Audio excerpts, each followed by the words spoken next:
வணக்கம் and welcome to உணவே அமிர்தம். ஸோ இந்த ஒரு வாரம் முழுக்க நம்ம ஹார்மோன் பேலன்ஸ் ஆக்கக்கூடிய உணவு வகைகளை பார்த்துட்டு வந்துட்டுருக்கோம்.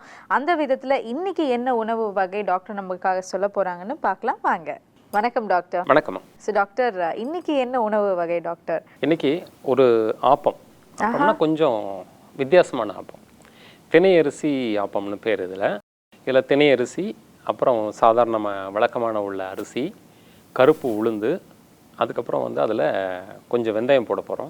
மலை வாழைப்பழத்தை கொஞ்சம் உரித்து அதில் சேர்த்து அரைக்க போகிறோம். அரைக்கும் போதே இதில் சேர்த்து அரைச்சிட்டோம் அப்படின்னாச்சுன்னா ஒரு சிறந்த ஊட்டமான ஒரு ஆப்பம் கிடச்சிரும். அதுக்கு மேலே கடைசியாக தேங்காய் பால், வழக்கமாக தேங்காய் பால், பனை வெல்லம், சுக்கு, ஏலக்காய் போட்டு நம்மளை ரெடி பண்ணி வச்சிருக்கக்கூடிய அந்த தேங்காய் பாலை அதில் ஊற்றி கொடுத்துருவோம். இது மிகச்சிறந்த ஒரு ஊட்ட உணவு. ஹார்மோன் பிரச்சனை மாத்திரம் இல்லாமல் இன்றைக்கு காலத்தில் வரக்கூடிய அத்தனை தொற்றாத நோய்கள், நான் கம்யூனிகபிள் டிசீஸையும் இது ஓவர் கம் பண்ணுற மாதிரியான ஒரு ஆப்பம். Okay doctor. ஸோ நீங்கள் ஆப்பம் சொன்ன உடனே ஒரு பயங்கர இன்ட்ரெஸ்ட் எனக்குள்ளேயே வந்தது. கண்டிப்பாக நம்ம நேயர்களுக்கும் வந்திருக்கும்னு நினைக்கிறேன். ஒரு பிரேக்ஃபாஸ்ட் ஐட்டமாக இல்லாமல் மட்டும் ஒரு ஹெல்த்தி பிரேக்ஃபாஸ்ட் ஐட்டமாக நீங்கள் சொல்கிறீங்க டாக்டர். ஸோ இதில் இருக்க இன்க்ரீடியன்ஸ் எந்த அளவுக்கு நம்ம உடல் பாதிப்புகளை ஹெல்ப் பண்ணுது? இதில் திணை அரிசி அப்படிங்கிறத பொறுத்த வரைக்கும் திணை மாவு ரொம்ப இலக்கிய காலத்துலேருந்தே நம்ம பயன்படுத்திட்டு வந்ததுக்கான எவிடன்சஸ் நம்மகிட்ட இருக்குது. திணையை எந்தெந்த சமூகம் அதிகமாக பயன்படுத்திகிட்டு இருக்கோ மிகச்சிறந்த அறிவாற்றல் உள்ள சமூகமாக அது இருக்கும். அதில் எந்த விதமான மாற்று கருத்தும் இல்லை. இப்போது மலையில் வாழக்கூடியவங்க அந்த திணையை தான் ரொம்ப அதிகமாக பயன்படுத்துவாங்க. அதுதான் அந்த குறிஞ்சி, முல்லை, மருதம், நெய்தல்னு சொல்லும்போது அந்த குறிஞ்சி திணை, அந்த மலை வாழக்கூடிய இடங்களில் தேனும் திணை மாவும் தான் அவங்களுக்கு மிகச்சிறந்த ஒரு உணவாக இருக்கும். ஓகே. அங்கே அவங்க மலையில் இருந்துக்கிட்டே கீழே இருக்கக்கூடிய நிகழ்வுகள் எல்லாம் கட்டுப்படுத்தக்கூடிய ஆற்றல் படைத்த ஒரு அறிவாற்றலுடைய சமூகமாக இலக்கியத்திலேருந்து நம்ம தெரிஞ்சுக்கிறோம். உடம்புல இருக்கக்கூடிய அத்தனை நிகழ்வுகளுக்கும் காரணம் என்னென்னா மூளையிலேருந்து சுரக்கக்கூடிய ஒரு ஹார்மோன்கள். அதை வேறு மாதிரி எப்படி சொல்லலாம் அப்படின்னாச்சுன்னா நியூரோ டிரான்ஸ்மிட்டர் சொல்லுவாங்க.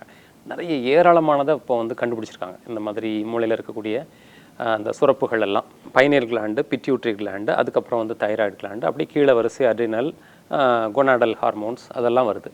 இத்தனை ஹார்மோன்களையும் சீர்படுத்தக்கூடிய ஆற்றல் இந்த திணை மூளையில் செயல்பட்டு அந்த நியூரோ டிரான்ஸ்மிட்டர்ஸை இயல்பு நிலைக்கு மாற்றுறது தான் அடிப்படை காரணமாக இருக்குது. ஓகே. இந்த அடிப்படை காரணத்தின் மூலமாக உடம்பு மொத்தமும் இருக்கக்கூடிய இயக்கங்கள், அந்த ஃபிசியாலஜிக்கல் ஃபங்க்ஷன்ஸை நார்மல் ஆக்கிறதுக்கு திணையில் இருக்கக்கூடிய சத்துக்களே போதுமானதாக இருக்குது. நாம் அது கூட என்ன பண்ணுறோம், கருப்பு உளுந்து போடுறோம், மலை வாழைப்பழம் சேர்க்குறோம், வெந்தயம் சேர்க்குறோம். இதெல்லாம் கலைச்சி கரெக்டாக அந்த பதத்தோடு சுட்டு எடுத்ததுக்கு பிறகு ஒரு தேங்காய் பாலையும் ஊற்றி சாப்பிட்றோம். இந்த மாதிரி ஒரு ப்ராசஸ், பல விதமான ப்ராசஸ் பண்ணக்கூடிய உணவு வகைகள் பார்த்திங்கன்னா உலகத்தில் எங்கே தேடி பார்த்தாலும் கிடைக்காது. இது இவ்வளவும் எதுக்கு வேலை மெனக்கிட்டு செய்கிறோம் அப்படின்னாச்சுன்னா ஒரு ஆரோக்கியமான நல வாழ்வு வாழ்கிறதுக்கு தான் இந்த உணவில் தமிழர்கள் ரொம்ப கான்சன்ட்ரேட் பண்ணி செஞ்சுருக்காங்க. இத்தனை வெரைட்டிஸ். இப்போ இந்த உணவே அமிர்தம்னு நம்ம நிகழ்ச்சி ஆரம்பித்து நம்ம எத்தனையோ இடத்துல இருக்கோம். 2 வருஷம் கிட்டத்தட்ட முடிய போகுது. இதில் ஏராளமான உணவு வகைகளை நம்ம அறிமுகப்படுத்தியிருக்கோம். இத்தனை உணவு வகைகள் இருக்கக்கூடிய ஒரு சமூகம் வேறு இடத்துல எங்கேயாவது இருக்குதா அப்படின்னாச்சுன்னா இல்லை. அதுக்கு ஒரு சிறந்த உதாரணம் தான் இன்றைக்கி நம்ம செய்து காட்டக்கூடிய அந்த தேங்காய் பால் திணை ஆப்பம். ஸோ இந்த ஆப்ப மாவு யூஸ்வலாக அரைச்சிட்டு கொஞ்சம் அதை புளிக்க வைப்பாங்க. கண்டிப்பாக. ஸோ அதே மெத்தட் தானே? அதே மெத்தட் தான். வழக்கமான ஒரு 12 மணி நேரம் புளிக்க வைக்கிறது அப்படிங்கிறது ரொம்ப முக்கியம். ஏன்னா இதில் உள்ள அந்த கலவைகள் எல்லாம் சேர்ந்து வேறு வேறு விதமான என்சைம்ஸ் அது சுரக்க செய்யும்.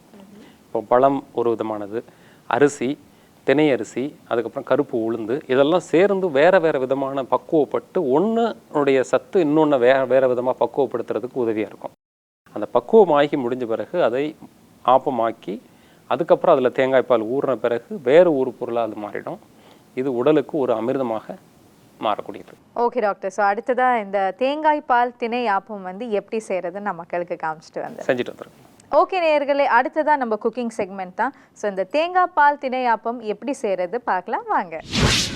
வைத்திய ரத்னம் ஆரோக்கிய சாலை வழங்கும் உணவே அமிர்தத்தில் இன்னைக்கு நம்ம பார்க்க போகிறது தேங்காய் பால் திணை ஆப்பம். ஸோ இது எப்படி செய்கிறதுன்னு பார்க்கலாம் வாங்க.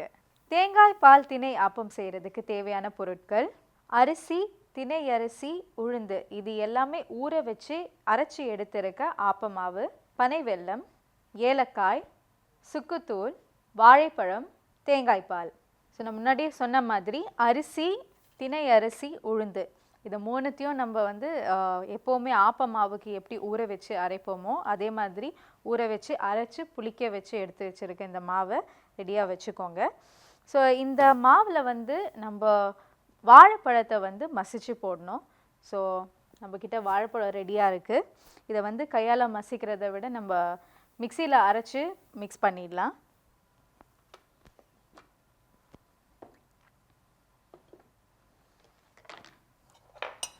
இந்த வாழைப்பழத்தை ஜாரில் போட்டு நல்லா அரைச்சி எடுத்துடலாம்.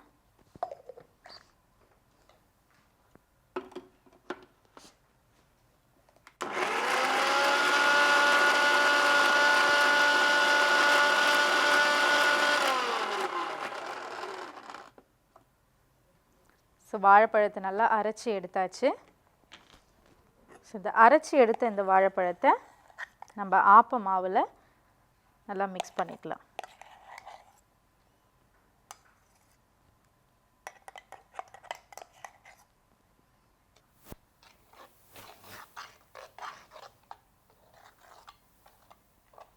இந்த புளிச்ச மாவில் இந்த வாழைப்பழத்தை நீங்கள் நல்லா மிக்ஸ் பண்ணி எடுத்துக்கோங்க. இந்த மாவு புளிச்சதுக்கப்புறம் நீங்கள் ஃப்ரெஷ்ஷாக வாழைப்பழத்தை வெட்டி இந்த மாதிரி மிக்ஸ் பண்ணால் தான் வந்து ஆப்பம் நல்லாயிருக்கும்.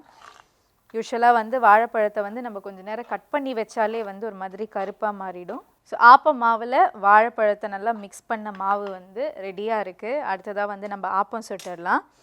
ஸோ நம்ம கடாய் எடுத்து வச்சிடலாம்.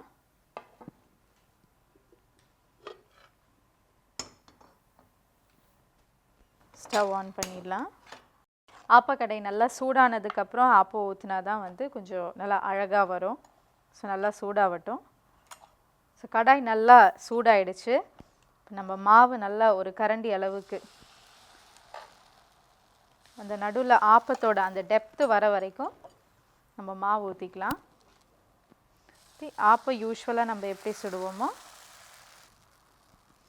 அந்த மாதிரி இந்த மாதிரி சுற்றி ஆப்பத்தோட அந்த ஒரு கன்சிஸ்டன்சிக்கு கொண்டு வந்துடுங்க. ஸோ ஆப்ப மாவை நம்ம கடாயில் ஊற்றியாச்சு. சிம் ஃப்ளேமில் வச்சுட்டு இந்த ஆப்ப கடாயை மூடி வச்சிடலாம். ஸோ இது வேகிற அந்த டைமில் நம்ம தேங்காய் பால் ரெடி பண்ணிடலாம். நம்ம ஆல்ரெடி எடுத்து வச்சுருக்க தேங்காய் பால் இருக்குது. ஸோ இந்த தேங்காய் பாலோட நம்ம பனை வெல்லமும் சுக்கும் ஏலக்காவும் சேர்த்துக்க போகிறோம். ஸோ முதல்ல வந்து ஏலக்காவையும் சுக்கையும் இடித்து எடுத்துக்கலாம். ஸோ கொஞ்சோண்டு தேவையான அளவு சுக்கு போட்டுக்கோங்க. ஏலக்காய் ரெண்டுத்தையும் நல்லா இடிச்சிக்கோங்க.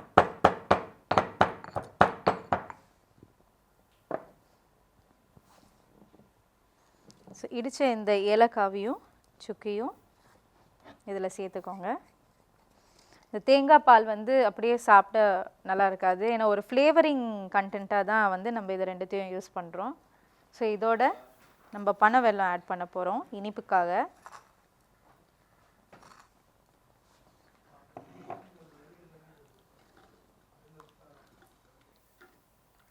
ஸோ ஆப்பத்துக்கு தேவையான இந்த தேங்காய் பால் வந்து ரெடி ஆகிடுச்சு. அடுத்ததாக ஆப்பம் ரெடி ஆகிடுச்சுன்னு பார்க்கலாம். ஸோ ஆப்பம் வந்து நல்லா கோல்டன் ப்ரௌனில் ரெடி ஆகிருக்கு.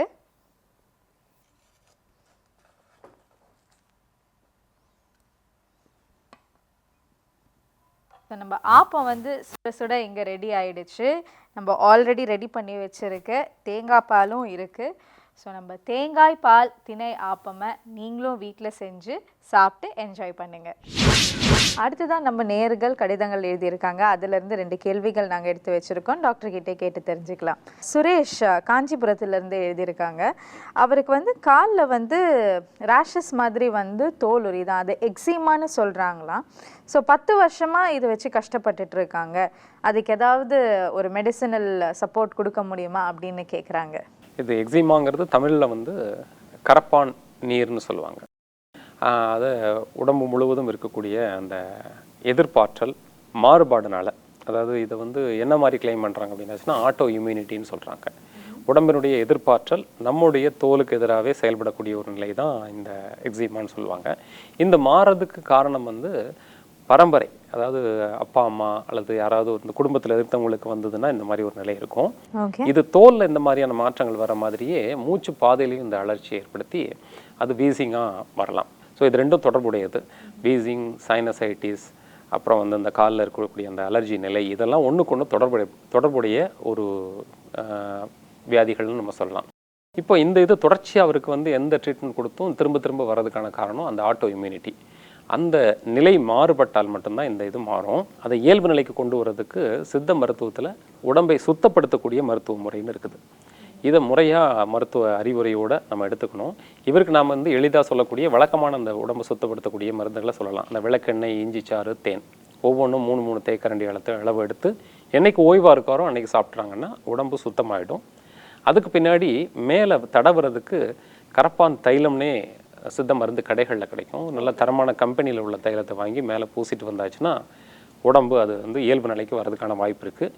இது மருந்து மட்டுமே இதை வந்து சரிப்படுத்திடுமானா முடியாது. உணவு கட்டுப்பாடு அப்படிங்கிறது ரொம்ப முக்கியம். கட்டுப்பாடுன்னு சொன்னோன்னா ரொம்ப பெருசாக பத்தியம் சொல்ல போகிறோம்னு நினைக்கிறாங்க. அப்படி கிடையாது. இன்றைய காலகட்டத்தில் இருக்கக்கூடிய நச்சு கலந்த உணவுகளை முழுமையாக நீக்கணும். இப்போ பால் எடுத்துட்டிங்கன்னா அதில் நஞ்சு கலந்துருக்குது. வெள்ளை ஜீனி, எங்கே போய் நம்ம வந்து இனிப்பு பண்டங்கள் சாப்பிட்டாலும் அதில் வந்து வேதி இனிப்பு பொருட்கள் கலந்த இனிப்பு தான் நமக்கு பரிமாறப்படுது. அதே மாதிரி கோதுமை இந்த எக்ஸிமாவை வந்து தொடர்ச்சியாக இருக்கிறதுக்கு உதவியாக இருக்குது, அதில் உள்ள வேதிப்பொருட்கள்லாம். அதனால் கோதுமையை முழுமையாக நீக்கிடணும். அதே மாதிரி இவங்க சாத்துக்குடி, கமலா, எலுமிச்சை, இந்த சிட்ரஸ் ஃப்ரூட்ஸ் இதை நீக்கணும். அதாவது வெள்ளை ஜீனி, டேபிள் சால்ட், கிழங்கு வகைகள், சாத்துக்குடி, கமலா, எலுமிச்சை, பால், தயிர் இதெல்லாம் நீக்கணும். மோர் பயன்படுத்திக்கலாம். நல்லா கடைஞ்சி வடிகட்டின மோர் பயன்படுத்திக்கலாம். இந்த மாமிச பொருட்கள்லையும் சில பொருட்கள் வந்து முழுமையாக உடம்புக்கு இந்த அலர்ஜி ஏற்படுத்தக்கூடிய பொருளாக இருக்கும். அதனால் அதையும் நீக்கிட்டு இந்த கரப்பான் தைலத்தை வெளியில் பூசிட்டு வந்தாலே இந்த அலர்ஜி ஏற்படுத்தக்கூடிய பொருட்கள் உடம்புக்குள்ளே போகாமல் இருந்தாலே இதுலேருந்து விடுபடுறதுக்கான வாய்ப்பு கிடைக்கும். ஸோ அடுத்ததாக அபிஷேக் சென்னையிலேருந்து எழுதியிருக்காங்க. அவங்க என்னதான் ஒர்க் அவுட் பண்ணாலும் சரி, இல்லை பிரிஸ்காக ஒரு வாக்கிங் போனாலும் சரி, அவங்களுக்கு வந்து அவ்வளோவா வேர்க்க மாட்டேங்குது அப்படின்னு சொல்கிறாங்க. ஸோ இந்த ஒரு நிலை வந்து அவங்கள ரொம்ப பயம்படுத்துதான். அது நல்ல நிலை தானா, இல்லை ஏதாவது ஒரு கோளாறு அவங்க உடம்புல இருக்கான்ற ஒரு மாதிரி ஒரு ஃபீல் பண்ணுறாங்க. ஸோ அதுக்கு ஒரு மருத்துவ ட்ரீட்மெண்ட்டும் கேட்குறாங்க டாக்டர். இது காரணம் என்னென்னா, இவரோட சேர்ந்து ஒர்க் அவுட் பண்ணுறவங்க, இந்த உடற்பயிற்சி செய்கிறவங்க எல்லாரும் பார்த்தீங்கன்னா, சிலருக்கு வேர்வை நிறைய அதிகமாக இருக்கும், சிலருக்கு வேர்வை குறைவாக இருக்கும், சிலருக்கு வேர்வை இல்லாமல் கூட இருக்கிறதுக்கான வாய்ப்புகள் உண்டு. இந்த வேர்வை வர்றது அப்படிங்கிறத பொறுத்த வரைக்கும் ஒவ்வொரு உடல் வாகுக்கும் ஏற்ற மாதிரி இருக்கும். இப்போது சித்தர்கள் சொன்ன மாதிரி வாத உடம்பு, பித்த உடம்பு, கப உடம்புன்னு சொல்லுவாங்க. இந்த 3 அடிப்படை கூறுகள்லேருந்து மாறி மாறி தான் இந்த உடல் அமையும். ஒருத்தர் மாதிரியே ஒருத்தருக்கு உடம்பு இருக்காது. அதனால் இந்த வேர்வை குறைவாக சுரக்கிறது அப்படிங்கிறது வந்து தப்பாக இருக்காது. அவர்களுடைய உடல் வாகுக்கு தகுந்த மாதிரி அந்த வேர்வை சுரப்பும் அமையுது. அதனால் அவர் வேலை செய்கிறதுக்கு மாதிரி பக்கத்தில் உள்ளவங்களோட கம்பேர் பண்ணாமல் அவர் உடம்புக்கு ஏற்ற மாதிரி இருக்கும். இது இக்கால மருத்துவத்துலேயும் நம்ம வந்து ஒத்து சொல்ல முடியும். எப்படின்னா, அந்த மாதிரி ரத்த அழுத்தம் பார்த்திங்கன்னா சிலருக்கு 140 100லே இருக்கும், சிஸ்டோலிக் 140 இருக்கும், டயஸ்டோலிக் 100 இருக்கும். அதே மாதிரி சிலருக்கு பார்த்திங்கன்னா 90 60லே இருக்கும். அதுக்கு அவருடைய உடம்புக்கு அது இயல்பு, இவருடைய உடம்புக்கு இது இயல்பு. ஓகே, நார்மலாக ஒரு பேட்டர்னை வச்சுட்டு இதுதான் நார்மல் பிளட் ப்ரெஷர் அளவு அப்படின்றத வச்சுட்டு இவருக்கு வந்து லோ பிபினோ அவருக்கு ஹை பிபினோ நம்ம ட்ரீட்மெண்ட் கொடுக்கக்கூடாது. ஸோ அது அதனுடைய இயல்பு. அதே மாதிரி தான் இந்த வேர்வை அளவும் அதே மாதிரி தான். ரத்த அழுத்தம் எப்படி ஒவ்வொருத்தருக்கு வேறு நிலையில் இருக்கோ, அதே மாதிரி வேர்வை சுரக்கக்கூடிய அளவும் ஒவ்வொருத்தருக்கு தகுந்த மாதிரி வேறு இருக்கும். அதனால் அவர் அச்சப்பட வேண்டியதில்லை. Thank you so much doctor. So இந்த டிப்ஸ் எல்லாம் வந்து கண்டிப்பாக எங்களுக்கு ரொம்பவே யூஸ்ஃபுல்லாக இருந்தது. தேங்க்யூ. நன்றி. ஓகே நேயர்களே, இன்றைக்கி நம்ம நிகழ்ச்சியில் தேங்காய் பால் திணை ஆப்பம் எப்படி செய்கிறதுன்னு பார்த்தீங்க. நாளைக்கும் நம்ம நிகழ்ச்சியில் ஹார்மோனை பேலன்ஸ் ஆக்கக்கூடிய ஒரு உணவு வகையோடு தான் உங்களை சந்திக்க போகிறேன். தொடர்ந்து நிகழ்ச்சியை பாருங்கள். Until then, it's bye from உணவே அமிர்தம் டீம்.